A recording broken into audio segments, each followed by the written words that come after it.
जैसा कि विदित है, एमपी टेट वर्ग 3 शिक्षक पात्रता परीक्षा 2024 का बिगुल बज चुका है, नोटिफिकेशन आ चुका है। उसी के क्रम में हम अभी लेकर आए हैं पर्यावरण अध्ययन की थ्योरी क्लास क्रमांक 2।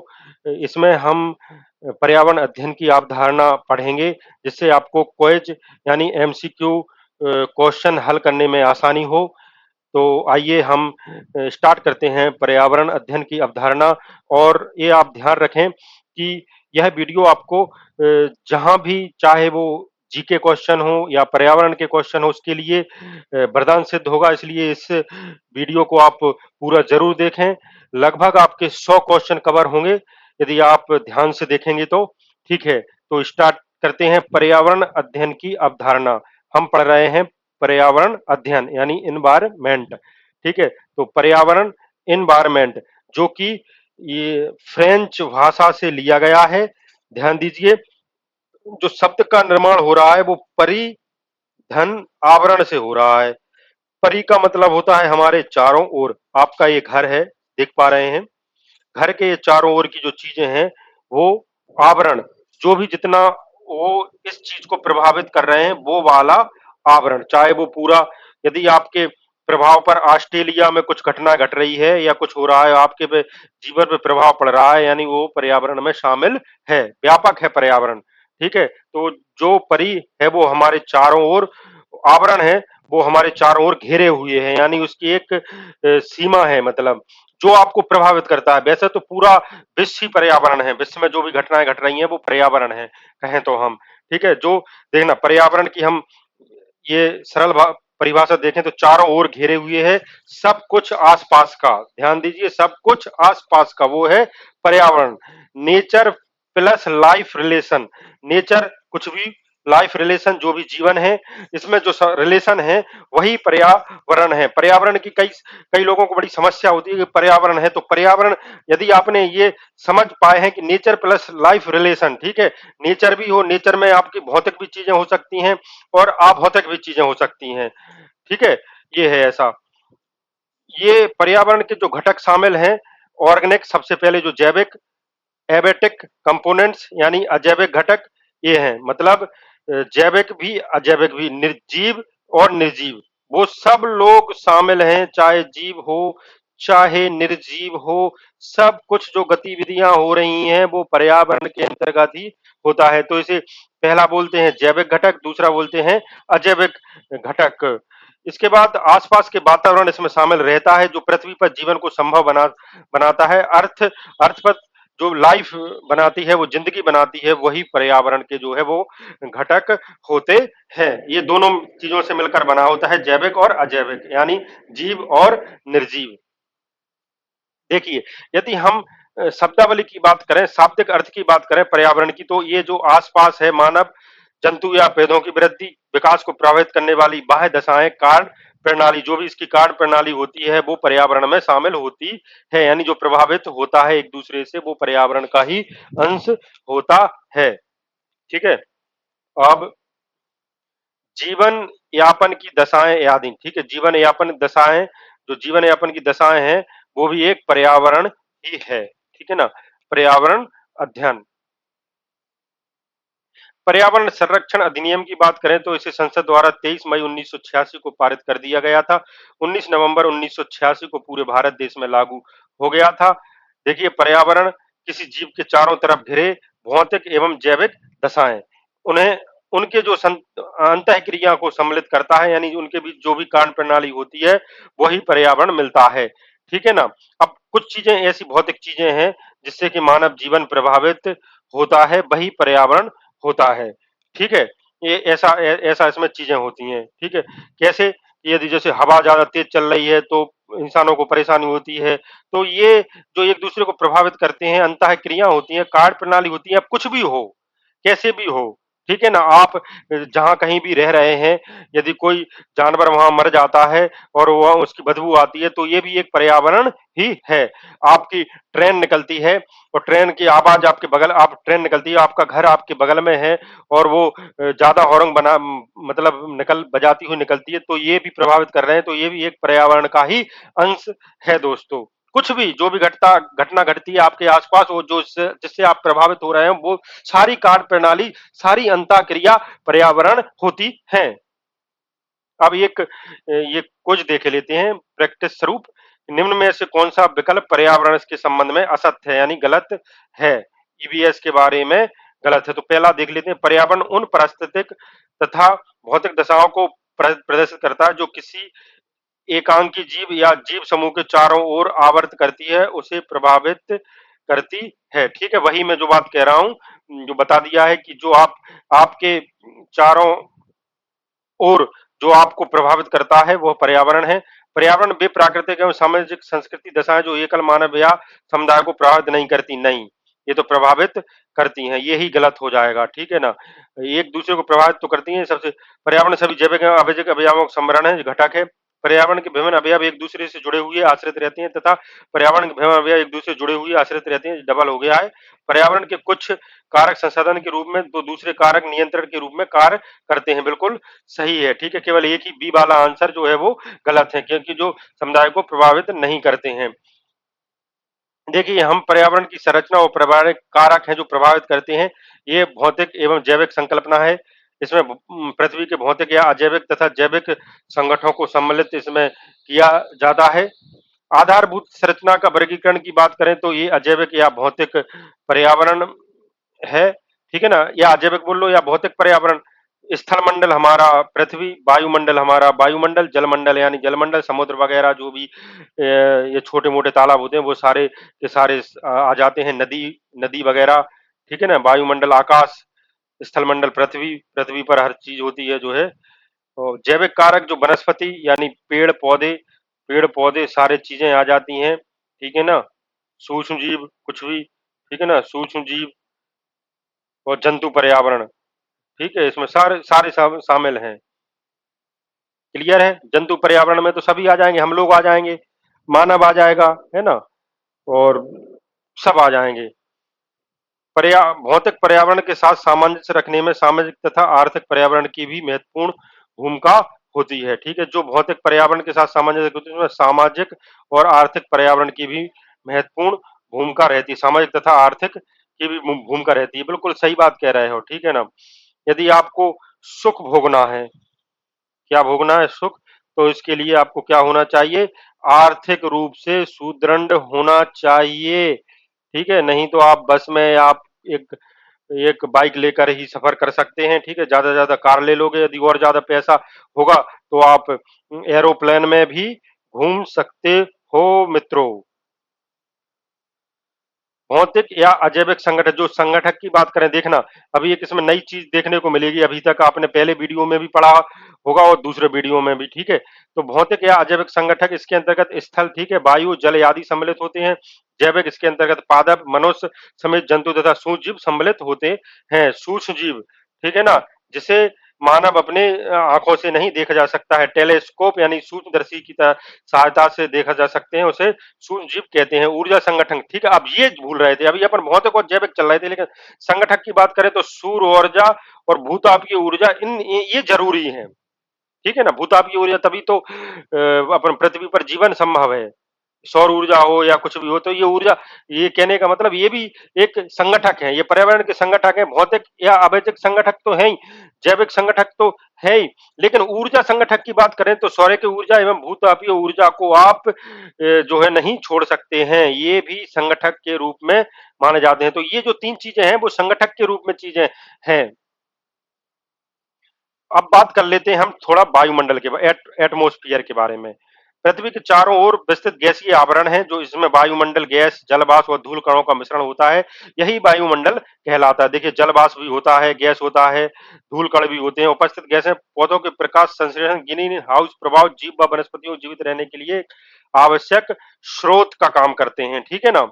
ये जो है वो पर्यावरण की संरचना में ही शामिल रहते हैं, ठीक है ना? ग्रीन हाउस प्रभाव, देखो, उपस्थित गैसों के पौधों का प्रकाश संश्लेषण ग्रीन हाउस प्रभाव कहलाता है। जीव व वनस्पति को जीवित रहने के लिए जो आवश्यक स्रोत होता है, ठीक है ना?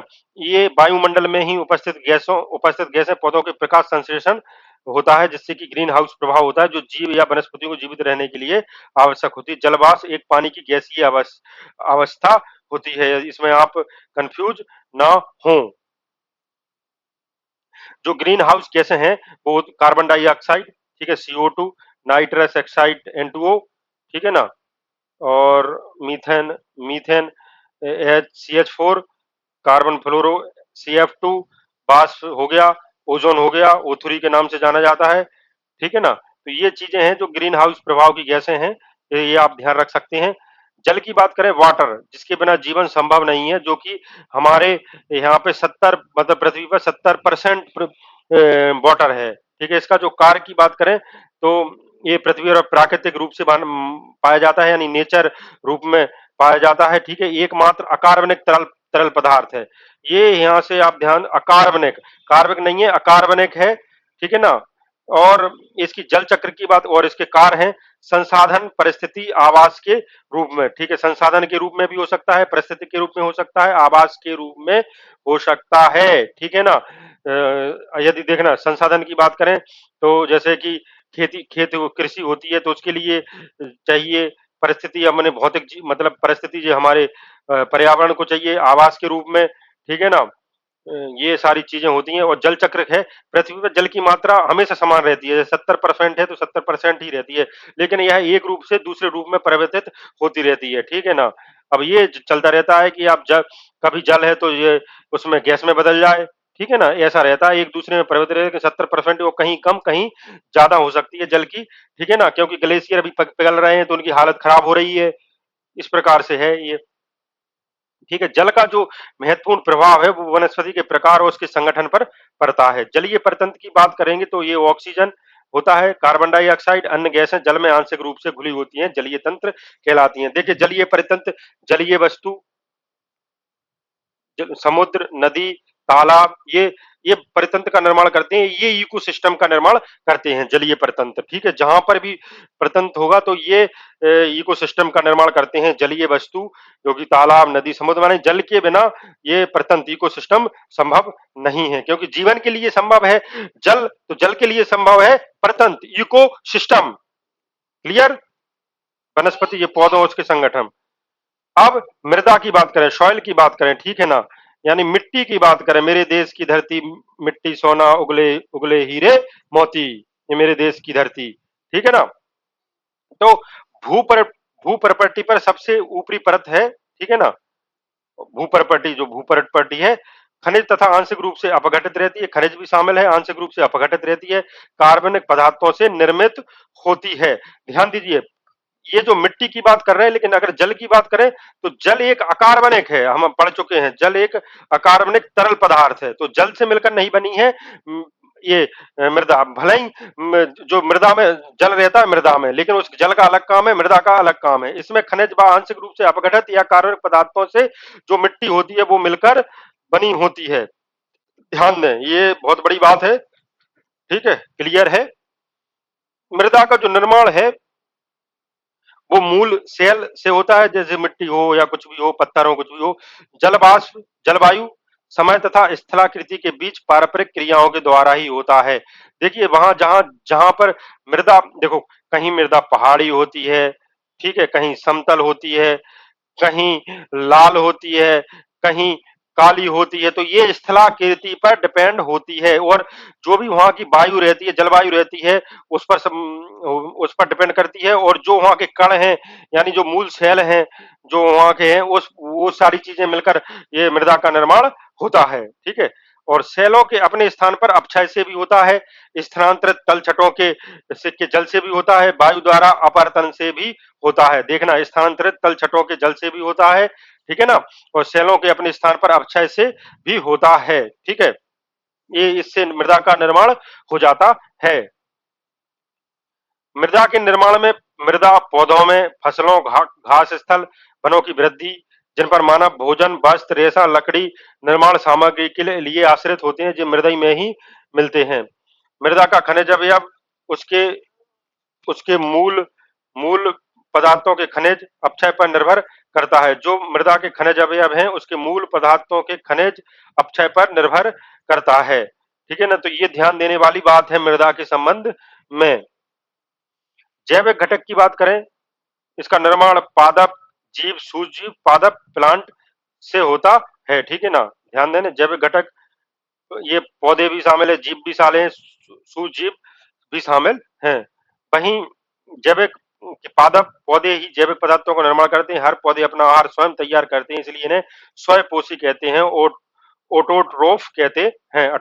ओटोट्रोफ कहते हैं। ओटोट्रोफ कहते हैं। ध्यान दीजिए, पौधों पर जो निर्भर है वो मानव सहित जंतु, सूक्ष्म, प्रत्यक्ष या अप्रत्यक्ष रूप से पौधों पर ही निर्भर हैं हम लोग, ठीक है ना? कुछ ना कुछ चीज पौधे पौधे बड़े होकर पेड़ बन जाते हैं, वही चीज है पेड़ पेड़ कुछ ना कुछ चीज हम उन पर या प्रत्यक्ष रूप से हैं या अप्रत्यक्ष रूप से हैं। कुछ अपन खाद्य पदार्थों में जो यूज करते हैं वो हमें पौधों से ही मिलता है, यानी पेड़ों से ही मिलता है, इसलिए मानव प्रभावित होते हैं पौधों से, इसलिए ठीक है ना? वो जो कि जैविक संगठक होता है। जीव जीव की बात करते हैं, जीव स्वयं पोषित एवं परपोषित होते हैं, अधिकांशतः परिपोषित होते हैं। यानी परिपोषित जीव अपने आहार हेतु अन्य साधनों पर निर्भर करते हैं। जीव की बात करें तो ये जो है वो अपने आहार अन्य साधनों पर निर्भर करते हैं, परपोषित जीव कहलाते हैं। अधिकांशतः जीव परपोषित होते हैं, ठीक है ना? ये साइनोबैक्टीरिया पर्णहरित की उपस्थिति में होती है। ई क्लोरोटिका एक प्रकार का समुद्री घोंघा है जो शैवाल से क्लोरोफुल ग्रहण कर कर अपना भोजन स्वयं निर्मित करते हैं, ठीक है? ई क्लोरोटिका, ये ध्यान ध्यान दीजिए, एक प्रकार का समुद्री घोंघा है जो शैवाल से क्लोरोफुल ग्रहण करके अपना भोजन स्वयं निर्मित करते हैं साइनोबैक्टीरिया प्रहृत की उपस्थिति में। ये ये जो अलग फैक्ट ही है, लेकिन इंपोर्टेंट फैक्ट मानकर ही चलना है, वो सारी जीवन से संबंधित। अब जैविक पदार्थों की सुलभता के आधार पर परपोषी जीव, ठीक है ना? यानी जो आहार, अपना भोजन दूसरों पर निर्भर होते हों, ऐसे जीव परपोषी जीव कहलाते हैं। मृत जीवी होते हैं, ठीक है ना? जिन्हें स्पेरोफाइट्स बोलते हैं, जो जीव मृत पौधों अथवा जीवों से घुलित रूप में कार्बनिक यौगों को प्राप्त होते हैं, कवक और बैक्टीरिया, ये मृत जीवी हैं, ठीक है? कवक जो पृथ्वी पर उगते हैं वो बैक्टीरिया होते हैं। ये जीव जो मृत पौधों अथवा जीवों से घुलित रूप में कार्बनिक यौगिकों को प्राप्त होते हैं। परजीवी की बात करें, वे जीव जो अपने आहार हेतु अन्य जीवों पर निर्भर होते हैं, ठीक है ना? यही बात है, परपोषी जीव की है ये। तो परजीवी होते हैं ये आहार जो अन्य दूसरों पर डिपेंड करते हैं, ठीक है ना? ये परपोषी प्राणी संभोजी, जो जंतु अपना आहार अपने मुख द्वारा ग्रहण करते हैं वे बड़े जंतु श्रेणी के अंतर्गत आते हैं। हाथी, गाय, बैल, ऊंट आदि ये हैं प्राणी संभोजी, ठीक है ना? तो ये होते हैं दूसरों पर डिपेंड करते हैं, ये ऐसे ही होते हैं। अन्य जीवों पर परजीवी है, ये अन्य जीवों पर है, परजीवी लिखा है, ठीक है ना? तो ये जैविक पदार्थों के परपोषी जीव होते हैं, परपोषी जीव, ठीक है ना? ये परपोषित जीव अपने आहार हेतु अन्य साधनों पर निर्भर करते हैं, और परजीवी जो होते हैं वो अन्य जीवों पर निर्भर करते हैं। ये इसमें कन्फ्यूजन हो रहा था, अब दूर हो गया होगा। जीव इंटू जीव, तो ये हो गया परजीव, ठीक है ना? और परपोषी यानी अन्य साधनों पर, अन्य साधन वो जीव भी हो सकता है और निर्जीव भी हो सकता है और पादप भी हो सकता है, कुछ भी हो सकता है दोस्तों, ठीक है? ये क्लियर हो सकता है। हाँ, वो सूक्ष्म हमने देखा है कि जो अपन अपनी आंखों से नहीं देख सकते हैं, ठीक है ना? ये सब के सब होते हैं, वियोजक कहलाते हैं, डीकम्पोजर्स कहलाते हैं। मृत पौधों में पाए जाते हैं, जंतुओं के जैविक पदार्थों को सड़ाकर वियोजित करते हैं। वियोजन प्रक्रिया के द्वारा ये अपना आहार ग्रहण करते हैं, ठीक है? वियोजन प्रक्रिया के द्वारा ये अपना आहार ग्रहण करते हैं, सूक्ष्म जीव कहलाते हैं। डीकम्पोजर होते हैं, ठीक है ना? जंतुओं के जैविक पदार्थों को सड़ा-गड़ा कर वियोजित करते हैं, जब सूक्ष्म जीव बनते हैं, जैसे बैक्टीरिया है, कवक है, ठीक है ना? आक आकारिया है आकारिया है, प्रोटोजोआ है, ये सारे के सारे जो हैं वो सूक्ष्म जीव हैं। देखिए, ये है सूक्ष्म जीव, माइक्रो ऑर्गेनिज्म बोला जाता है जिसे सूक्ष्म जीव कहते हैं। कवक हो गया, बैक्टीरिया हो गया, वायरस हो गया, आर्किया हो गया, प्रोटोजोआ हो गया, शैवाल हो गया, ठीक है ना? फफूंदी हो गई, ठीक है? फंगस हो गया, ये सब कवक इसमें हो रहा है, ठीक है ना? जो आप समझ सकते हैं, ठीक है ना? वायरस भी बहुत ही सूक्ष्म जीव होता है, ये प्रभावित है। आहार की बात करें, साथ ही इन्हें सरल रूप में रूपांतरित कर हरे पौधे हेतु पुनः उपलब्ध कराते हैं सूक्ष्म जीव, ठीक है ना? ये इनकी आहार की बात ना करो, ये सरल रूप में रूपांतरित कर हरे पौधे हेतु पुनः उपलब्ध कराते हैं, ठीक है ना? ये बात हो रही है, सूक्ष्म जीव जो होते हैं, ठीक है ना?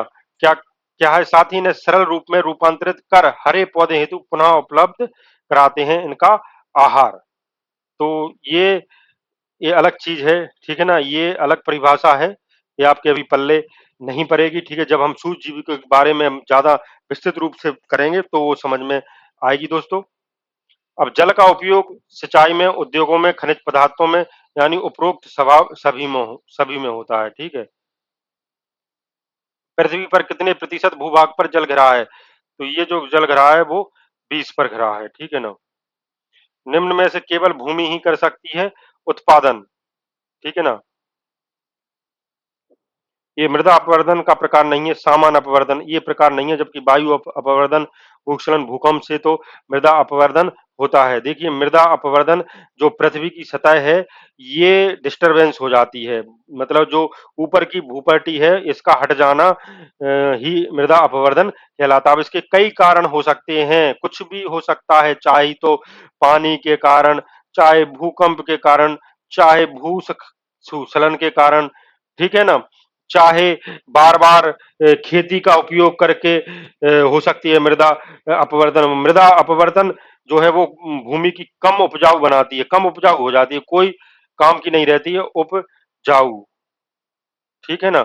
कम उपजाऊ होती है ये, क्लियर? ये मृदा अपवर्तन होता है, इसके बारे में मृदा अपवर्तन के बारे में ही पढ़ेंगे जब हम पर्यावरण पर आ गए हैं। अभी तो इंट्रोडक्शन ही चल रहा है, अब जो हमारी दूसरी क्लास है, पहली क्लास ठीक है ना? तो हो चुकी है और दूसरी क्लास है, पहली क्लास के लिए आपका लिंक डिस्क्रिप्शन बॉक्स में या फिर ये थ्री डॉट बटन पर जाएं। अब जो पर्यावरण की अध्ययन की अवधारणा है, मूल अवधारणा है, जो भौतिक, रासायनिक, जैविक कारकों की है और जीवधारी या परितंत्रिक आबादी है, ठीक है ना? प्रभावित करते हैं, तय करते हैं रूप और जीवन की जीवता, यही है। यही सारी चीज़ें लिखी हैं। समझने ब मतलब एक वो कहते नहीं है, एक सुनार की, एक लोहार की, ऐसे बोलते हैं, 100 सुनार की, 1 लोहार की। तो अपन को जो सीधी बात अपन ने कर लिया है कि यहाँ जो अपने आस-पास की चीज़ें हैं, वही चीज़ें हैं पर्यावरण। वो एक-दूसरे को प्रभावित करते हैं। भौतिक, रासायनिक, जैविक, जीवधारी अथवा पारितंत्रिक आबादी प्रभावित करते हैं। रूप, जीवन, जीवता तय करते हैं। ठीक है ना? तो ये है और ये जो पर्यावरण अध्ययन है प्रत्येक जीव के साथ जुड़ा हुआ है जो पर्यावरण है और हमारे चारों तरफ हमेशा व्याप्त है। मनुष्य अपनी समस्त क्रियाओं से पर्यावरण को प्रभावित करते हैं, ये भी है, ठीक है ना? पर्यावरण पर्यावरण को दूषित करने में मनुष्य का बहुत बड़ा हाथ है, ठीक है ना? फिर पर्यावरण संबंधित ये प्रदूषण पढ़ेंगे, कई सारे हैं। तो अभी पर्यावरण जो है वो व्यापक ही है, ठीक है ना? ऐसा नहीं है कि आप कुछ पढ़ लो और इसमें जो क्विज़ है, क्विज़ भी आपको बहुत तरीके से पढ़ना है इसमें, दम से पढ़ना है क्विज़। ठीक है ना? जितना प्रैक्टिस करोगे आप, कोई सा भी एग्जाम हो, जितनी आप प्रैक्टिस करोगे उतने आप स्ट्रांग होगे। पढ़ना तो है ही, कंसेप्ट आधारित पढ़ना है और ऐसा नहीं है कि आप रटे जा रहे हो, ठीक है ना? अब देखना फिर बात वही आ गई, जो हमारे जीवन को प्रभावित करने वाले सभी जैविक, अजैविक तत्वों को, प्रक्रियाओं को, घटनाओं के समुच्चय से जो निर्मित इकाई होती है, वही पर्यावरण होती है। अब पर्यावरण की जैविक घटकों की बात करें तो जीव जीवाणु से लेकर कीड़े मकोड़े सभी जीव जंतु पेड़ पौधे उनसे जुड़ी सारी जैव क्रियाएं प्रक्रियाएं भी इसमें शामिल हैं। अजैविक घटकों की बात करें तो जीवन रहित तत्व उनसे जुड़ी प्रक्रियाएं जैसे चट्टान पर्वत नदी हवा जलवायु के तत्व सहित कई चीजें इसमें शामिल हैं दोस्तों। स्पष्ट है। पर्यावरण की बात करेंगे तो भौतिक पर्यावरण और अभौतिक पर्यावरण। हमारे जो भौतिक पर्यावरण है वो हमारे चारों ओर हमारी आंखों के सामने विद्यमान होता है, वो भौतिक पर्यावरण है। अभौतिक प्रत्यक्ष दिखाई नहीं देता, जिसका सिर्फ हम आभास कर सकते हैं, जैसे कि रीति रिवाज धर्म आस्था विश्वास, ठीक है ना? जिसको हम केवल आभास कर सकते हैं वो भी अभौतिक पर्यावरण के प्रकार के अंतर्गत ही आता है दोस्तों, ठीक है ना? तो हम आशा करते हैं ये वीडियो आपको अच्छा लगा होगा और यदि अच्छा लगा है तो आप एक लाइक तो कर ही दें दोस्तों। और हम आपसे एक रिक्वेस्ट कर रहे हैं कि यदि आप नए हो तो आपके परिवार में या कोई भी आप एक सब्सक्राइब हमारे चैनल का बढ़वा दें, जिससे कि आपको टाइम टू टाइम वीडियो प्राप्त होते रहें और अच्छी जानकारी आपको मिलती रहे और आप इस प्रकार हमें हेल्प भी कर सकते हो। ठीक है दोस्तों, तो आप हमसे जुड़े रहिए। हमारा यह वीडियो देखने के लिए बहुत-बहुत धन्यवाद। थैंक